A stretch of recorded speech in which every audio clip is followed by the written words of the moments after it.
महाराष्ट्र में इन दिनों औरंगजेब को लेकर बवाल मचा हुआ है।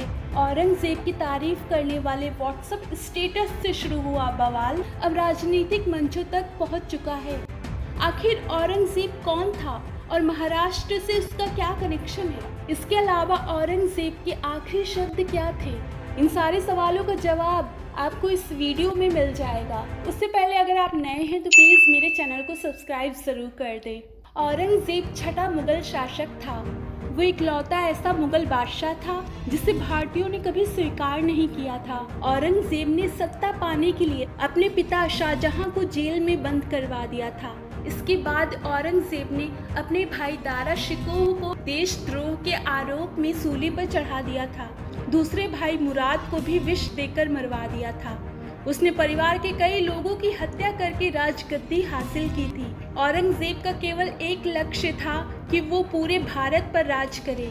उसने कई छोटे बड़े राज्यों को दमन भी किया था, लेकिन इस मुगल बादशाह को शिवाजी महाराज से मुंह की खानी पड़ी थी। औरंगजेब ने शिवाजी महाराज के सबसे बड़े पुत्र संभाजी महाराज की बर्बर हत्या कर दी थी। औरंगजेब ने शर्त रखी थी कि संभाजी राजे अगर मुसलमान बन जाए तो वो उनकी जान बख्श देगा, लेकिन संभाजी ने ये शर्त नहीं मानी। संभाजी को 40 दिनों तक कई यातनाएं दी गईं।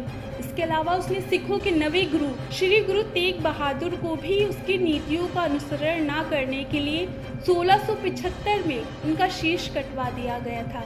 क्रूर मुगल शासक औरंगजेब ने जीवन भर हिंसा की।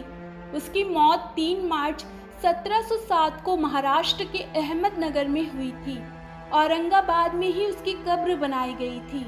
महाराष्ट्र सरकार ने इसी औरंगाबाद का नाम बदलकर छत्रपति संभाजी नगर किया है, जिसका मुस्लिम समुदाय ने भारी विरोध किया। अहमदनगर और कोल्हापुर में औरंगजेब को लेकर हिंसा हुई। कोल्हापुर में तो प्रशासन को धारा 144 और इंटरनेट बंद करना पड़ा।